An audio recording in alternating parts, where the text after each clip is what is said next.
नमस्कार दोस्तों PAS 06 आज हम दोस्तों आपको बताने जा रहे हैं कि PAS 06 फॉर्म्स किनको फाइल करना होता है और कब फाइल करना होता है और इसके अंदर बेसिकली क्या इंफॉर्मेशन आपको भरनी होती है। दोस्तों इस वीडियो को आगे देखने से पहले आपसे रिक्वेस्ट, यदि अभी तक आपने हमारे चैनल को सब्सक्राइब नहीं किया है तो इसे तुरंत सब्सक्राइब करें और हाँ, बेल आइकन को दबाना ना भूलें, जिससे कि आपको रेगुलर नोटिफिकेशंस भी मिलती रहें। दोस्तों शायद अगर आपको ध्यान हो तो 2018 में एक अमेंडमेंट आया था PAS रूल्स 2014 के अंदर। अब आप कहेंगे सर PAS क्या होता है? PAS की फुल फॉर्म होती है prospectus and allotment of securities.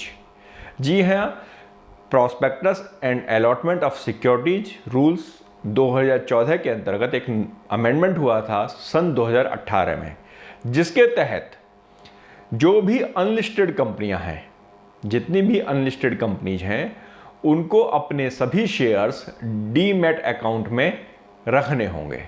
जैसा कि आप जानते हैं कि जो लिस्टेड कंपनी होती हैं, जो BSE और NSE पे लिस्टेड हैं, जिनके शेयर्स ट्रेड करते हैं, वो सभी डीमैट अकाउंट के थ्रू मूव करते हैं। अगर आप भी कोई शेयर खरीदना चाहते हो या बेचना चाहते हो तो आपका एक डीमैट अकाउंट होता है, जिसके अंदर वो सभी शेयर्स आप परचेज कर सकते हो और आप सेल कर सकते हो।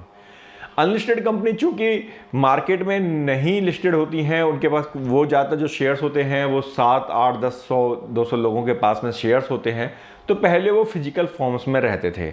लेकिन अब गवर्नमेंट ने रूल्स ये बना दिया कि उन सभी को अपने शेयर्स को डीमैट कराने होंगे, डीमैटलाइज करना होगा। इसका मतलब ये हुआ कि वो फिजिकल शेयर्स से काम नहीं चलेगा, उनका भी एक प्रॉपर डीमैट अकाउंट होगा जिसके अंदर वो सभी शेयर्स रखे रहेंगे। हाँ, वो बात अलग है कि आप उन शेयर्स को नॉर्मल BSE NSE पर ट्रेड नहीं कर सकते। तो अब बात करते हैं PAS फॉर्म 6 की।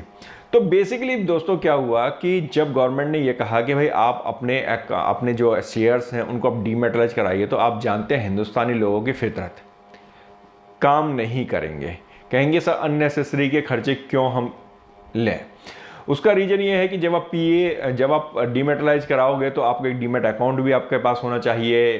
कुछ गवर्नमेंट अथॉरिटीज हैं जो डीमैट के अकाउंट्स देती हैं, उनकी फ़ीस होती है, तो वो कई हज़ार का खर्चा हर साल का बैठता है। तो कोई भी कंपनी इस तरह के खर्चे को नहीं करना चाहती या नहीं करती है। उनकी एक इंटेंशन रहती है कि यार क्या ज़रूरत पड़ रही है कि मैं इस तरह से मैं अपने शेयरों को डीमैट कराऊं और अननेसेसरी का खर्चा मैं हर साल का एक ले लूं। तो दोस्तों इसी के लिए सरकार ने एक फॉर्म इंट्रोड्यूस किया PAS 06, जिसका पर्पज़ ये था कि वो ये चेक करे कि आपके पास जो टोटल कैपिटल है वो कितनी फिजिकल में है और कितनी आपकी डीमैटलाइज हो गई है। यानी कि PAS जो फॉर्म है वो एक तरह से रिकन्सिलेशन स्टेटमेंट होती है। रिकन्सिलेशन होता है कि जी फिजिकल आपके पास कितनी कैपिटल थी, जो शेयर्स थे जो फिजिकल मोड में कितने हैं और आपके डीमैट मोड में कितने हैं। अब दोस्तों इसमें एक चीज़ और है, वो क्या कि चूंकि रिकन्सिलेशन है, इसको या तो CA या कंपनी सेक्रेटरी इसको साइन करते हैं, इस रिकन्सिलेशन स्टेटमेंट को, इस फॉर्म्स को अपलोड करते हैं। यानी कि जब ये फॉर्म अपलोड होगा तो सिर्फ डायरेक्टर ही नहीं, CA या CS उस फॉर्म को अपने सिग्नेचर के साथ अपलोड करेंगे। तो इसका मतलब यह हुआ कि जो इन्फॉर्मेशन जाएगी गवर्नमेंट के पास वो ऑडिटेड इन्फॉर्मेशन जाएगी। हम सिंपल भाषा में कहेंगे वो एक तरह से ऑडिट उसका हो जाएगा। दूसरी बात कि ये आपको साल में 2 बार फाइल करनी होती है, यानी कि 1 सितंबर एंड के बाद, यानी कि अप्रैल से लेकर 30 सितंबर तक, और दूसरी होगी 1 अक्टूबर से और 31 मार्च तक। अब हम इसकी ड्यू डेट की बात कर लें कि जी 30 सितंबर की जो हमारा हाफ ईयर ख़त्म होगा उसको हमें कब तक करना होता है, तो उसके लिए हमें मिलता है 60 दिन का समय। यानी कि 30 सितंबर तक की जो इन्फॉर्मेशन है कि भाई आपके पास कैपिटल में यदि कोई चेंज हो गया, कोई नए शेयर होल्डर्स आ गए, उनके डीमैट हुए हैं कि नहीं हुए हैं, वो सारी इन्फॉर्मेशन आप PAS 06 फॉर्म के अंदर आप फाइल कर रहे हैं। तो जो 30 सितंबर तक की इन्फॉर्मेशन है वो जाएगी आपकी 30 नवंबर तक, यानी 30 नवंबर तक आपको वो इन्फॉर्मेशन फाइल करनी है, वो रिकन्सिलेशन आपको फॉर्म फाइल करना है।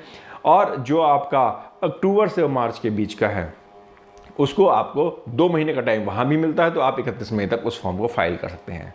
तो यदि आप अनलिस्टेड कंपनी है, ये आपके लिए मैंडेटरी फॉर्म है, आप इस के लिए ज़रूरी है कि आप इस फॉर्म्स को ज़रूर फाइल कराएं। अपने सीए या सीएस से साइन कराने के बाद इस फॉर्म को ज़रूर अपलोड कराएं। दोस्तों, अगर आपको इस फॉर्म से रिलेटेड और भी कोई जानकारी चाहिए या अपने शेयर्स को डीमैट में कन्वर्ट कराना है, उसके से रिलेटेड आपको कोई इन्फॉर्मेशन चाहिए तो आप हमें कमेंट बॉक्स में कमेंट कर सकते हैं। और हाँ, फिर से एक रिक्वेस्ट, हमारे चैनल को सब्सक्राइब कीजिए और अपने दोस्तों के साथ शेयर कीजिए। धन्यवाद।